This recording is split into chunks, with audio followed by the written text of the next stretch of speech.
ko waio ko rangitoto ki te nehe nui te maunga ko Waipata awa, ko Tainui te waka, ko Ngāti Maniapoto rawa ko Tainui ngā iwi, ko Ngāti Rora te hapu, ko te Tokana Nui Anoho te marae. Um, Kua hau te kai whakahaere o te hauora whānau, nō te poti hau, ko Dennis and Tukunua. So, yeah, I've got the privilege of working, serving our community through Te Hauora.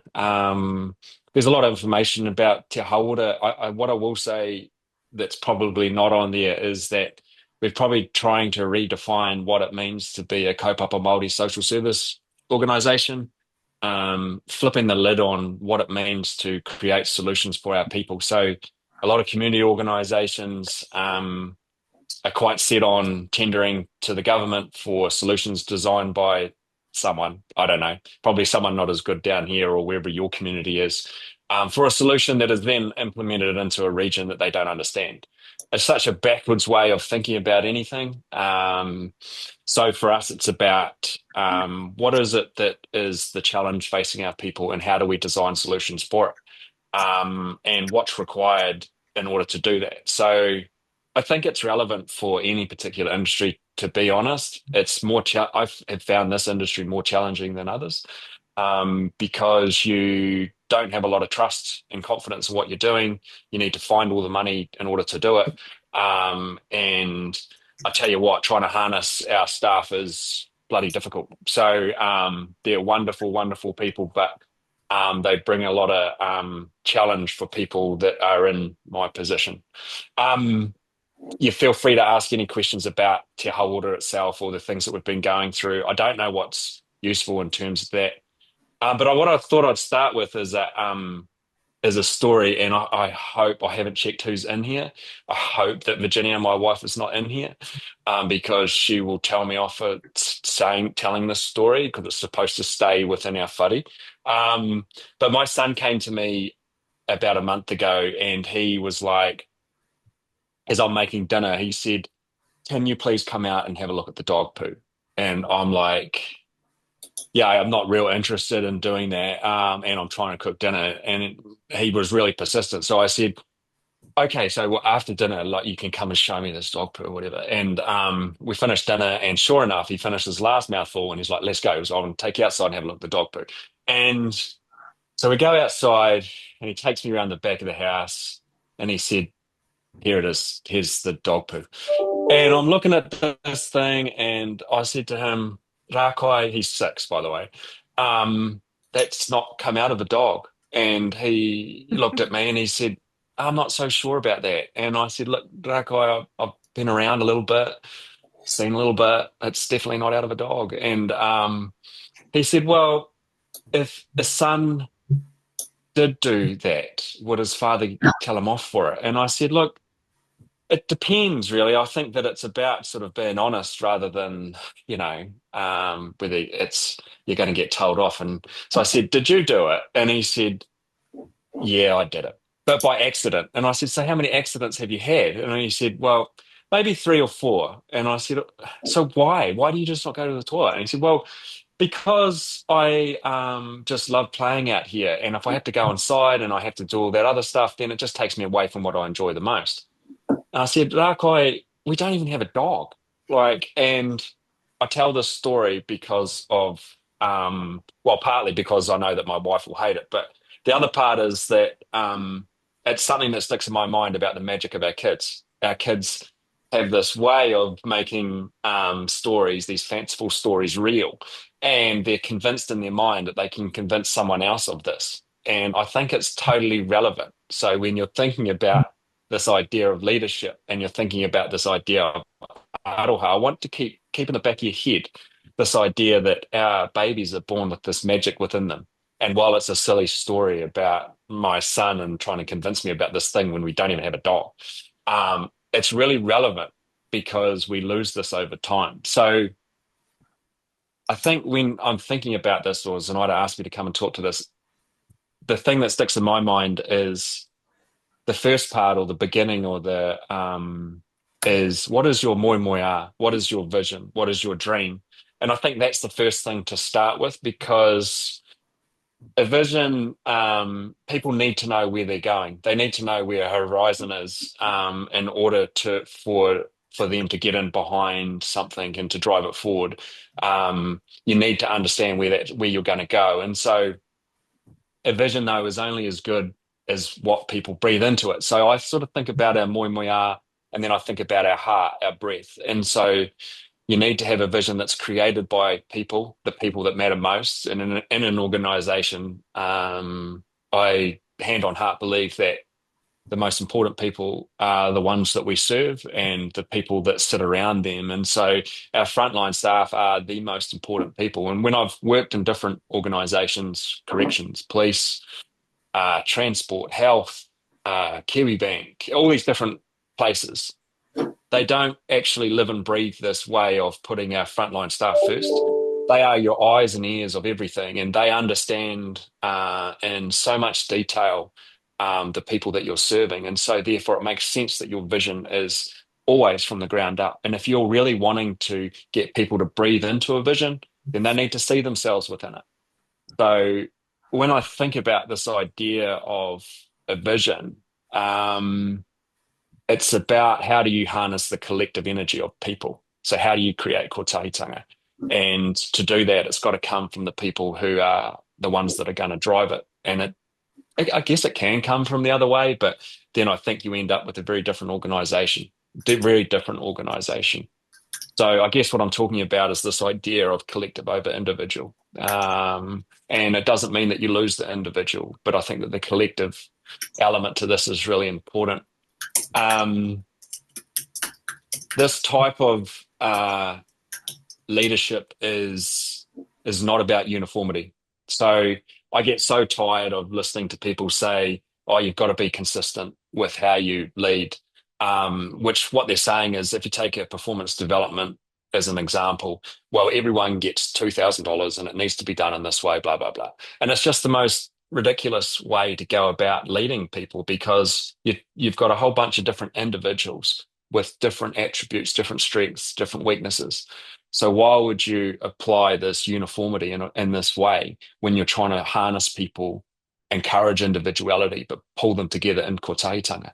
It just doesn't work. And so this type of setting of a vision requires flipping this idea of consistency and uniformity on its head. My consistency is that I always play to the individual rather than trying to be consistent across what they get, as an example.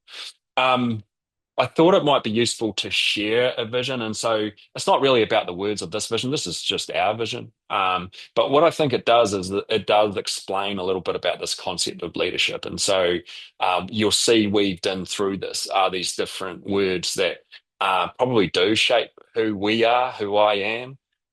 It is the voice of our people. It does bind them in a way that I think is really strong. And so I'll just quickly read this. And so, yeah, make of it what you will. Our tamariki, our children, are born as taonga, carrying mātauranga resilience and mauri of their tupuna, their ancestors.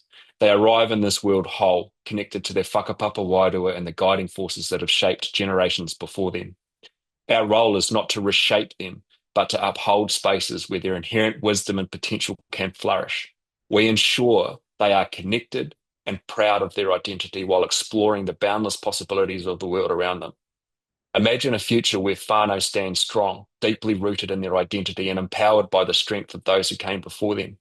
A world where collective resilience uplifts every individual and harmony with the environment is instinctive, and our tamarika are nurtured as the greatest taonga shaped by unwavering aroha and intentional connection.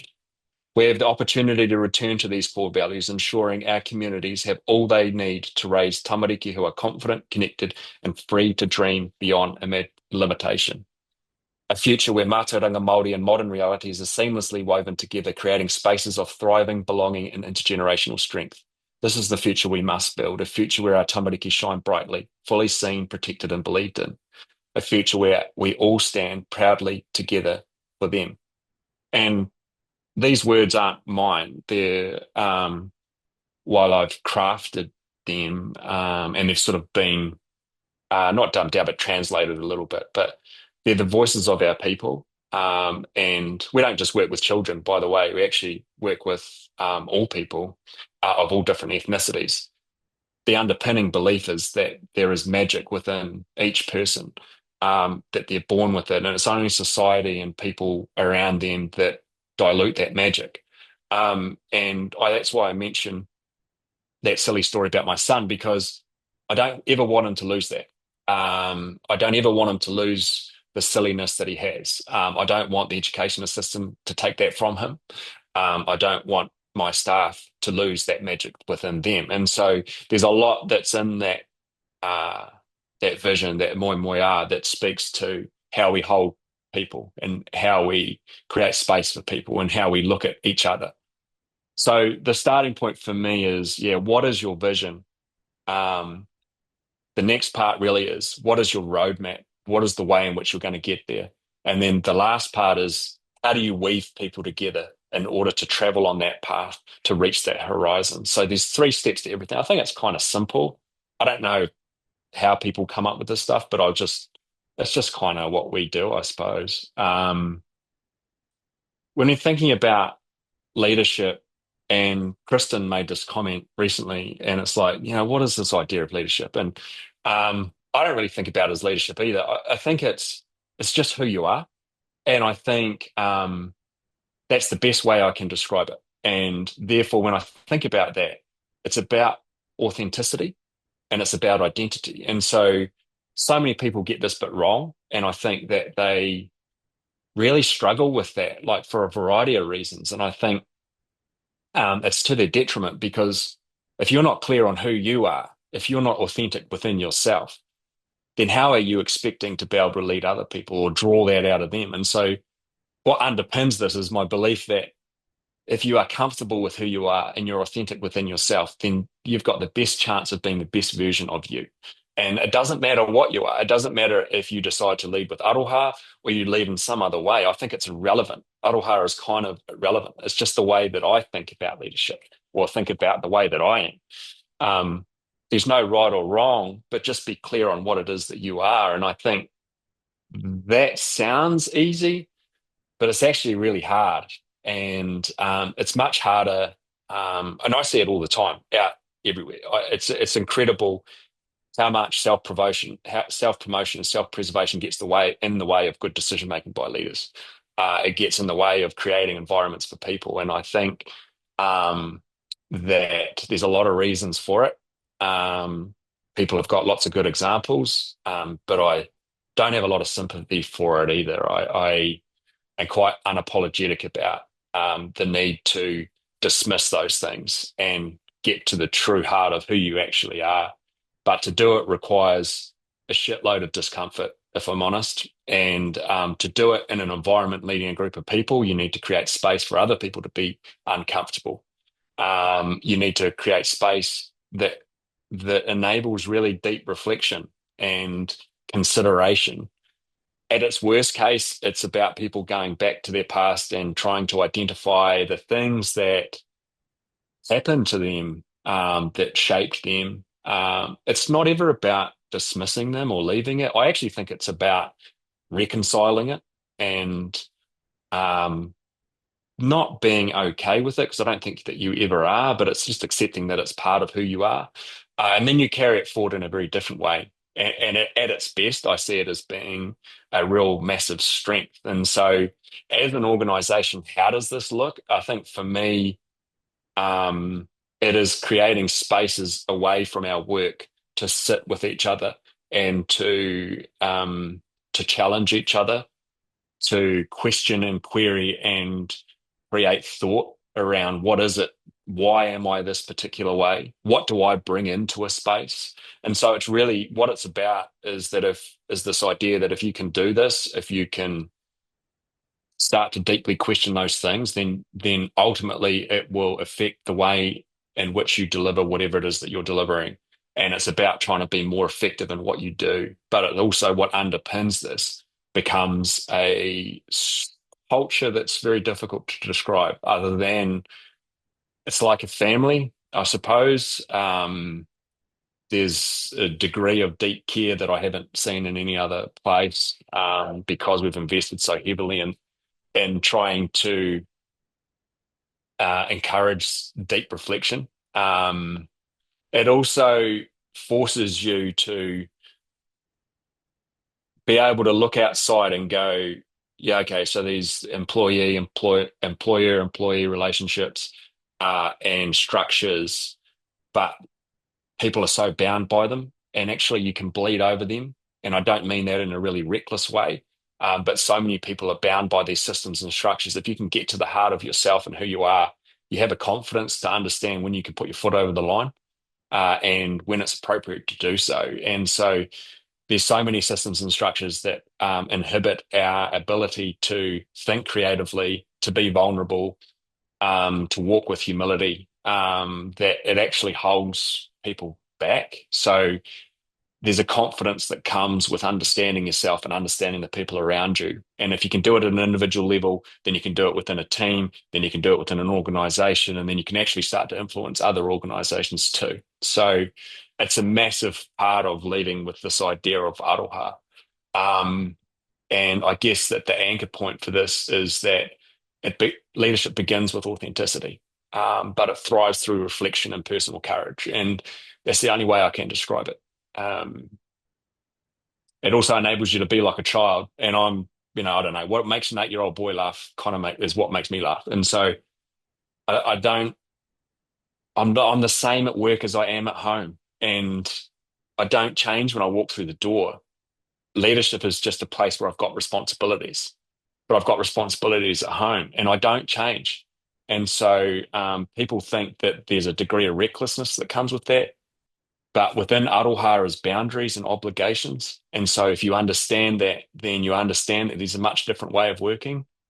And what I will say, if you start looking at Indigenous cultures, or if you start in a better example, maybe is if you look out in the tire, if you look out in the environment, you hardly ever see a straight line.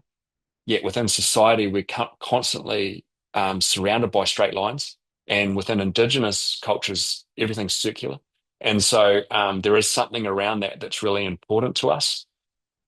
So I think for me, that's kind of a little bit about leadership being who you are, not really this title. And I spoke at the start about a path, and the path is never linear. Sort of talk about you do two things when you're leading something called whatever it is that we're doing in these spaces. But one of them is you always sort of have your eye out on the horizon. Every now and then you look down to see where you're placing your foot. And sometimes you can't see the horizon, but you've got to have the confidence to know where you're placing your foot. Sometimes you can see where you're placing your foot, or you can't, but you can not see the horizon. And so um, there's not really, I don't see it as a destination because it's ever evolving, but where we're going and how we get there is definitely built around this idea that a roadmap is relational. And so people think that it's a waste of time to be investing in relationships, that actually it takes you away from billable hours and all this other stuff. Actually, we've got a project at the moment that is about assessing value, and I'm convinced that it will show exactly why it is that you invest in whanaungatanga or relationships, and that the outputs, if you really want to use that type of language, will be far superior than if you don't. And I think that if you think about your roadmap as being relational, it completely flips this idea around how we actually build our process of getting from one point to another. Um, it's, I think it's also this is a communal way of leading. And it's not that I shy away from responsibilities, like I lean into them. But leadership in this way is about intuition, and it's about understanding where you put yourself and where you don't. And it comes back to this idea again about not having self-promotion, or um, not worrying about self-promotion and self-preservation. The self-preservation one, I'm not, I think if Aiden is on here, he'd probably argue that I probably need to have more self-preservation, but I think it gets in the road of really clear decision making, because ultimately my role is to grow people so that I'm not required. And if you have that mindset, then you end up creating not people in a work environment, but you create leaders that are able to walk in multiple spaces. And ultimately, that's what it is that we're seeking to change. Um, I sort of touched on it before, but there is this idea that discomfort is the portal to deep care and intentional relationships. And, you know, even last week, we have 1 day a month together. We have a wānanga on a marae normally. That would be 2, 3 days every term, so 4 times a year. Um, the purpose of those really is for self-reflection and growth, and that requires vulnerability. And particularly with blokes, I think they're really afraid to go anywhere near this idea because I think it diminishes masculinity, and it's just you know, like it just doesn't. I just think it enables you to be better at what you do. It enables you to show other people that it's okay to be vulnerable. It enables you to find common ground with people. Um, it doesn't actually diminish your strength at all, and I think it is a sign of strength that if people can be themselves within a space, then the chances are you end up being able to create a whole workforce of people that can pull together in a much more intentional way. But it's a real struggle for leaders to be walking with vulnerability. And it's yeah, it's interesting. It's also this idea of leading with Aroha is people would say it's fluffy.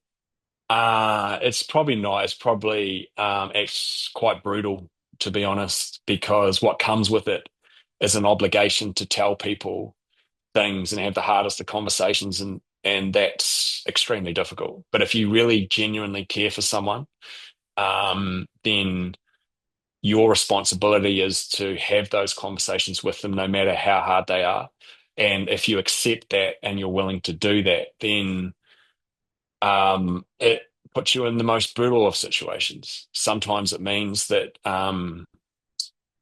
people walk away from you that you deeply care about. And but that is your responsibility, I guess, is that you can't change how people will take things, but you can take responsibility for what needs to be said. And so that means that at different times, this idea of leading with Aroha is brutal, and it's not fluffy at all. And I think I've got a friend that I can see on here, and we've had the hardest of conversations, and I love her dearly, and I know she cares for me, and we've managed to hold on to a relationship through all the different things. But it's been my responsibility to do this, as it is the responsibility of staff to do that to me, and they do that, and it makes me better as a leader. If they're able to see that I make mistakes probably more than they do. But they're willing to have those conversations with me so that I can get better. Then that's how you shape an organization towards something really transformative. There's this idea that of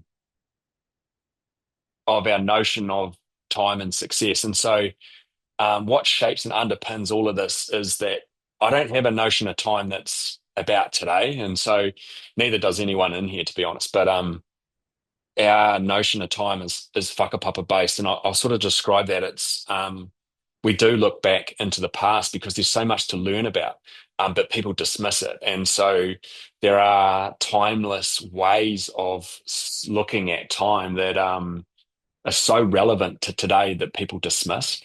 A lot of what we do, we're not thinking about what it does today, even though there are things that need to be done.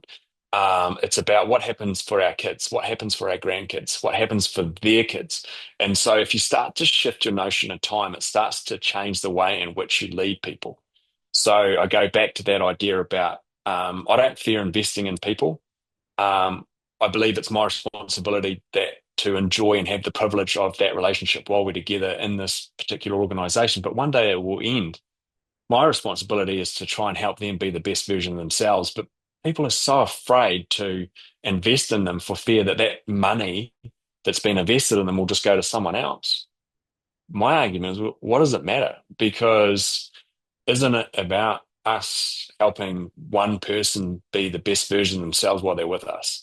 And what is it that they're going to contribute somewhere else along the way? Why do I need to see that? Why do I need to hold on to that? Why do I need to own that? So our notion of time is very different, and so is our notion of success. And so I think for me, what makes me feel like I'm doing a good job is seeing the shifts within people in a non that are, I guess, a non-tangible way.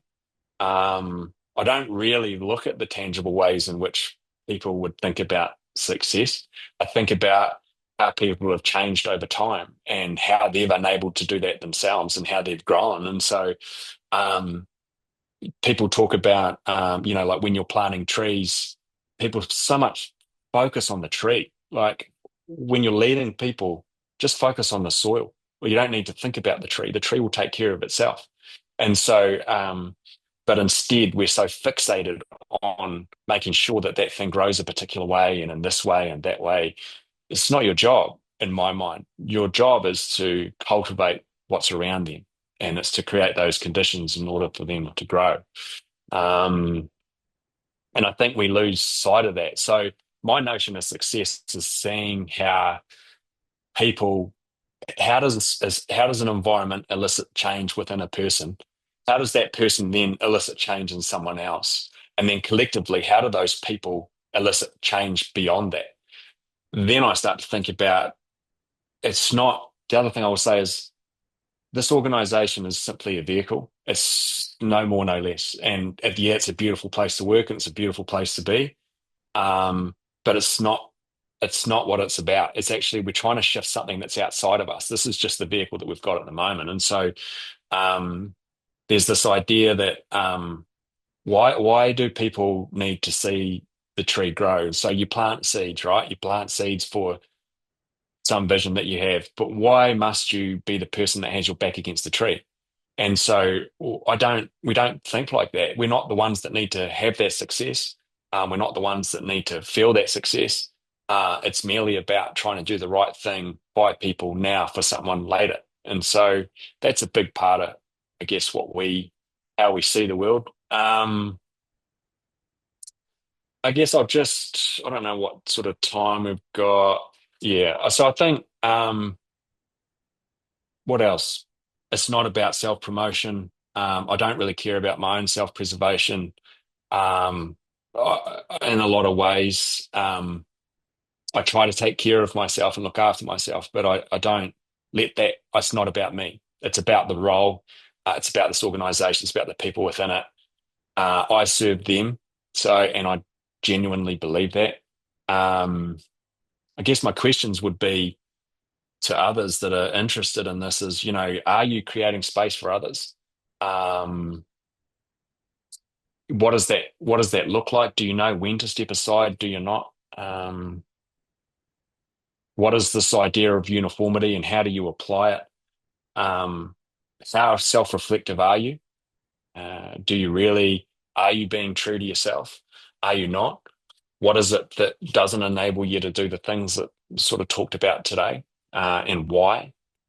There's this idea too, like there's no right or wrong answer, but managing things and leading things are two different things. And so some people are really good at managing and some people are really good at leading. And so I think it's getting clear on what the difference is. I think that managing is holding what is and leading is creating what could be. And um, both are equally as important as each other. But I think sometimes people who are managing think they're leading.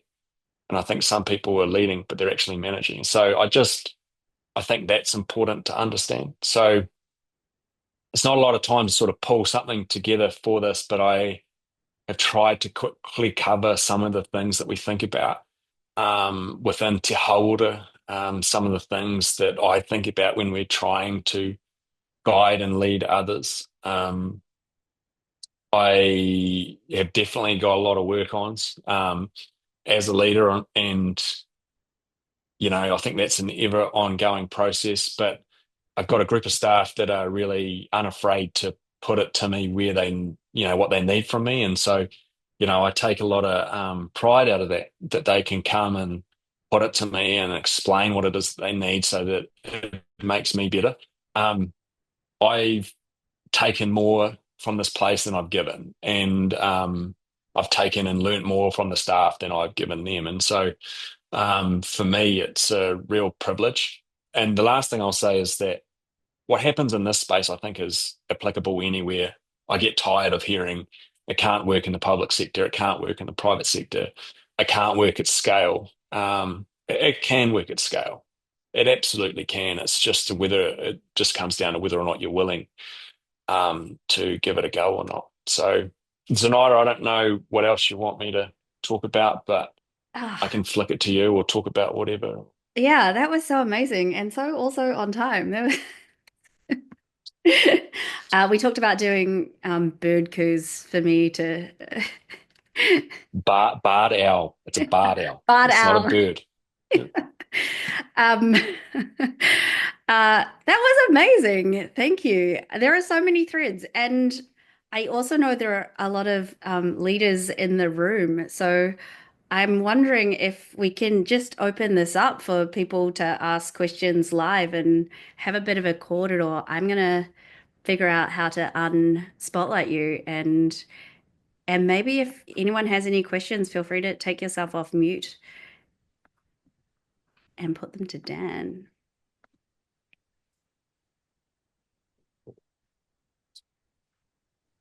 Kia ora, Dan. Ngā mihi nui, thank you so much. It was amazing.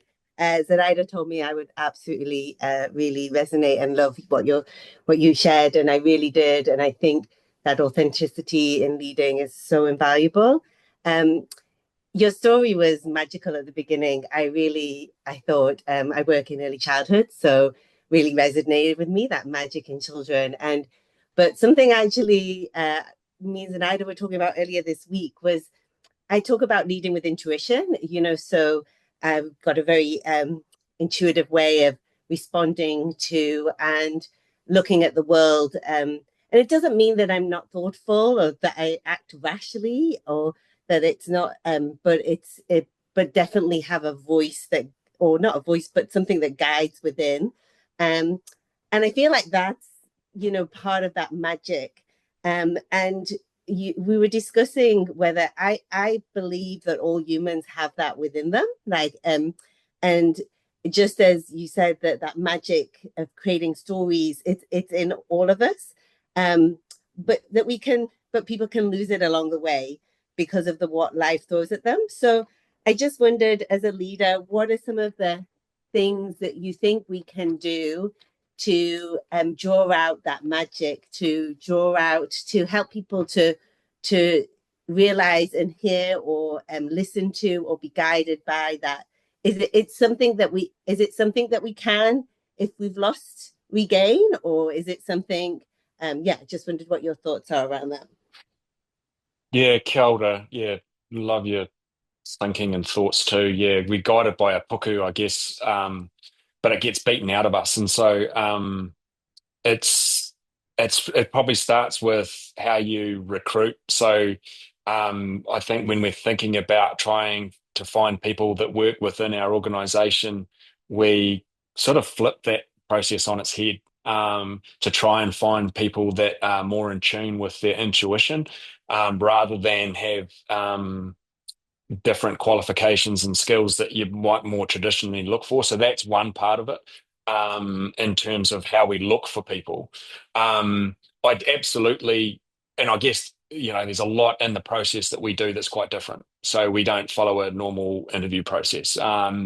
We really go through something quite different. Yeah, I 100% believe that people have that within them, and there's not many people I come across that don't at all. And I think it's probably something that I've not been the right person to draw that out of someone. And so, I think there's two ways. One of them is challenge. And so people are so afraid to challenge other people, even if it's in their best interest. Like people just don't want to get into a conversation that's hard.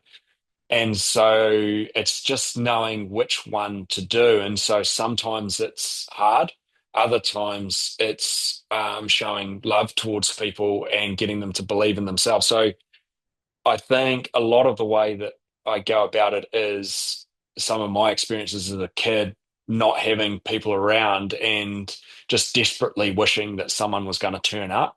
And so, probably ran narratives through my head around, yeah, well, what would this person say, or what would that person do, in order to be able to see me for who I was. And so it's seeing people for where they're at and what they bring. And I think that it is being vulnerable with them, to open up space. So often you need to be vulnerable first in order to create the space. And then it's allowing those people to come into that space and share some of who they are so that you can understand how to move around that, how to nourish that and nurture that and start to grow that. Like a good example would be, we've got some quite sensitive staff, and I've also got some very harsh staff. And so the sensitive staff often think that sensitivity is a weakness. And that example, with someone I'm thinking about, to them, I said, look, your sensitivity is your strength. It's actually your superpower, because what it does is it enables you to place yourself and have the greatest amount of empathy for the people that you're working with. And so you wouldn't be able to do that if you weren't so sensitive. Yes, like you can cry and you do these, and have these emotional responses. I'm all good with that, because that sensitivity is something that needs to be cultivated. And so, that's a good example of where you try and latch on to how people operate and work, and then you try and figure out how that's a strength rather than a weakness. So, to do that though, you need to spend time with people, and I sort of think about their families, and I like to understand, not as a token gesture, but I'm genuinely interested in their childhood. I'm interested in their families. I'm interested in what the makeup is that's brought them into here. I'm less interested in what they studied at Actually, I'm not that interested in what they studied. I'm more interested in where they came from. I'm interested in their grandparents and what happened to them. And I think if you can latch on to that, then a lot of it is in childhood. So, and that's through my own experience and my experience with staff is, often where people get derailed is, in and around that first 1,000 days. So trying to get an understanding of that, I think, is really useful. So again, though, like people, like, I don't have time for that. Like, and it's like, no, it's just bullshit. Like you get so much benefit. Everyone does. Plus, it feels good. So, to take the time to learn about people like that. So, and what it does is people want to be there because you genuinely care. So I don't know if that's useful or not, but yes, I agree. I agree 100%. Awesome. Annette has asked a question. I was wondering how you lead when you have difficult constraints like financial, top-down pushback, government philosophy, and other groups with vested interest. Yeah, recreate the narrative. So, I think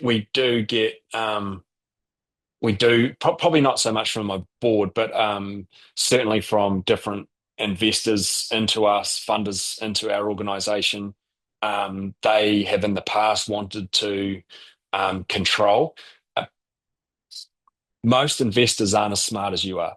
So, they just need, the right language or the right framework, or a different approach in order to, change what they're asking for.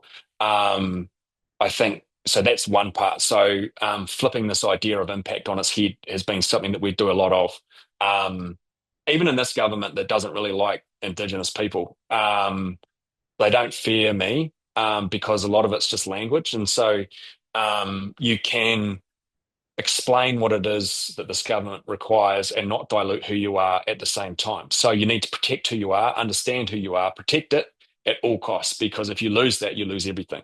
So your values, the staff will walk tomorrow. If I said, something like, we're going to do boot camps, um, they'd all quit.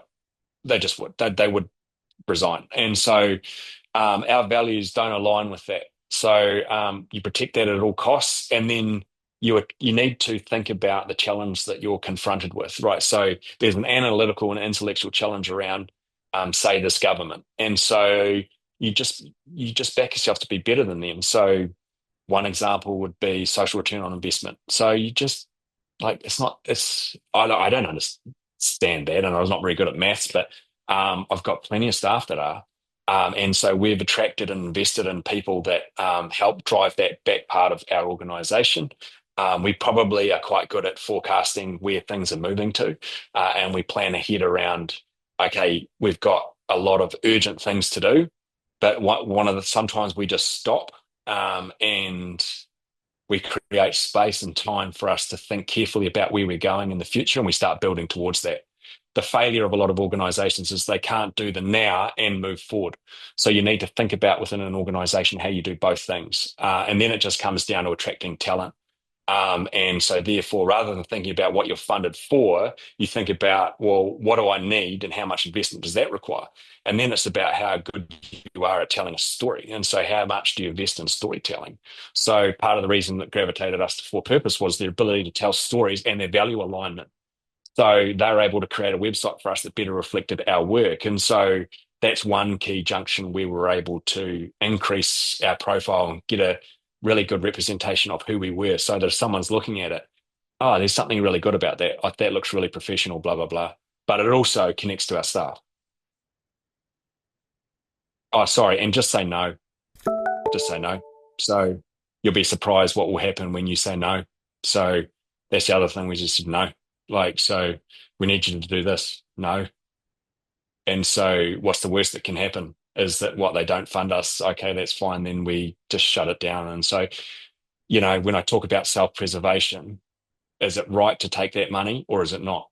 Or it's not. So don't. So um, it sounds easy and it's not easy. I get it, but I also, it's very fulfilling to say no. And it is brave, but it's calculated.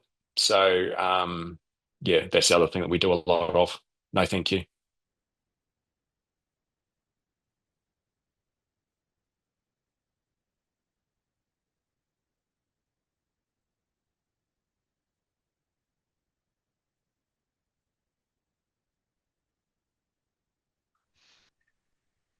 Kia ora, Kristen here. Uh, Ngā mihi nui e hoa. Kia ora. E mihi ana kia koe i tōku mōhiohio. Mm. Kia ora, thank you.